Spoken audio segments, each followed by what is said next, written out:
Hi guys, magandang hapon at welcome back ulit sa aking channel. No, nga pala, meron nga pala akong gustong i-share sa inyo. Bago ko i-share sa inyo, nga pala, kung di ka pa nga pala nakasubscribe, kung bago ka dito sa aking channel, huwag mo nang kalimutan na mag-like, mag-subscribe, and i-click din yung notification bell para notified ka sa lahat. I-share ko lang sa inyo itong idea na to. Ito yung mabisang mabisang pantaboy ng ng lamok ko kaya ng mga insekto, lalo na kung may mga alaga kayong mga baboy or may mga alaga kayong mga manok or kung ano man yung mga alaga nyong hayop na nagkakasakit dahil sa lamok o sa kagat ng lamok. Ito nga pala. Yan. Yung tray. Isang tray ng tray ng itlog. Yan. Mamaya ipapakita ko sa inyo yan kung paano ko sisindihan yan. At makikita niyo yan kung gaano kausok yan. Parang mas mas mausok pa sa sa katol. Yan. So may nadaanan tayo na isang mini sari-sari store na nakatambak lang to doon. So hiningi ko na lang doon sa may-ari kung di na ginagamit. Tinanong ko muna kung di na ginagamit. So hindi na daw nila ginagamit. Nakatambak na lang doon, sayang lang. So ayun, hiningi ko na lang. So ayan guys, pero kung bibilin daw to nasa piso lang daw yung presyo nito kada isang piraso. So ayan, mamaya papakita ko sa inyo kung paano ko to sinisindihan pagkatapos ko pakainin muna yung mga alaga kong baboy. Ayun guys, natapos na natin tapos na tayo magpakain ng alaga nating baboy. And ituturo ko sa inyo kung paano natin sisindihan tong tray ng itlog. So ayan, actually mas mausok pa to kaysa do sa sa katol.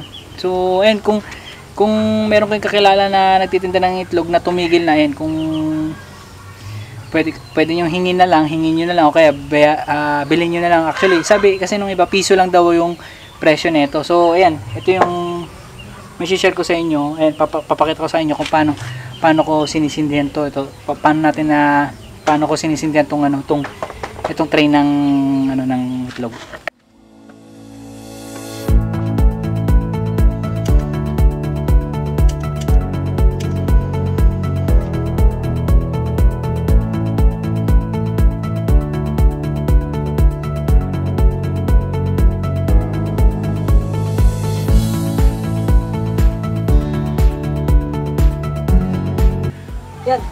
Yan, ganito yung halimbawa ng pagsisindi niya. Yan.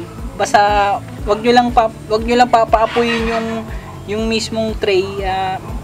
Ganito lang yung kailangan niyo maging yung magiging tsura niya, yung tama lang yung para ka nagsisindi rin ng katol. Ayan. Ganyan. Para mausok siya. Tapos ganun din. So, tuwing hapon kasi nagsisindi ako nito dito para do sa para hindi malamukin yung mga alaga nating hayop.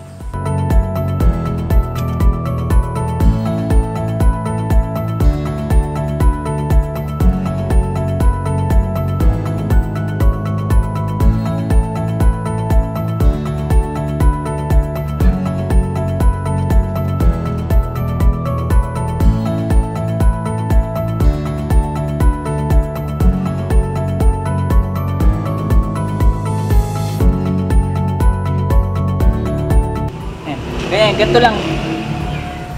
Tapos ilagay niyo na kung saan niyo gustong ilagay yung ito saan niyo ipupwesto. Bahala na kayo kung saan niyo gusto ipwesto.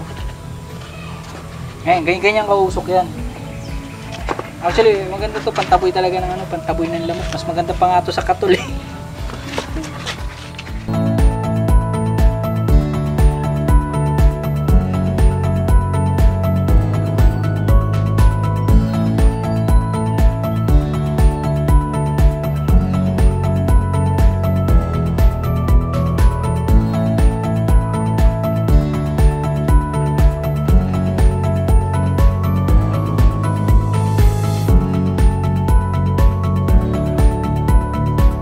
So yan guys, yan yung yan yung ginagamit natin pang katol sa kanila.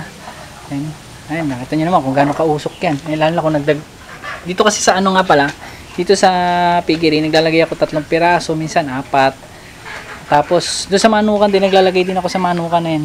Meron din tayong dinlagay na 2 piraso doon sa kabila. Ayan. Mausok yung yung tray ng itlog. Yan yung gusto kong i-share sa inyo. Yan, isa sa mabisang pantaboy ng lamok.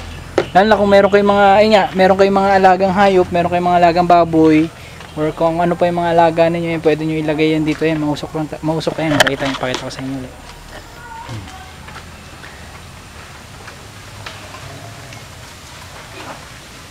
Yan. Tapos meron pa tayong nilagay dito sa area na to. Ito, yan. Sa gilid. Naglagay tayo din dyan sa gilid. Diba? So yun guys, yun lang yung gusto kong i-share sa inyo. Yan, kung naghahanap kayo ng pampausok sa mga paligid nyo, lalo na kung mayroon kayong area na malamok yan, suggest ko yung tray na itlog. And kung mayroon kayong makakilala nagtitinda na hindi na tumigil na sa pagtitinda ng itlog, ayan, hingin nyo na lang o kaya bilhin nyo na lang sa kanila, piso lang daw ang isa neto, yun ang sabi nila. So ayun, yun lang. So yun lang guys, yun lang yung gusto kong i-share sa inyo ngayong araw na to at dito sa content na to. Ayun, sana may natutunan kayo dito sa video na to. At ayun, huwag mo na nga palang kalimutan na mag-subscribe nga pala uli dito sa aking channel at i-click din yung notification bell para notified ka. And pati na rin doon sa aking Facebook page, paki-follow na rin ako sa aking Facebook. So, yan lang guys, yun lang yung gusto ko i-share sa inyo. See you in my next vlog. Bye bye and God bless sa inyo lahat.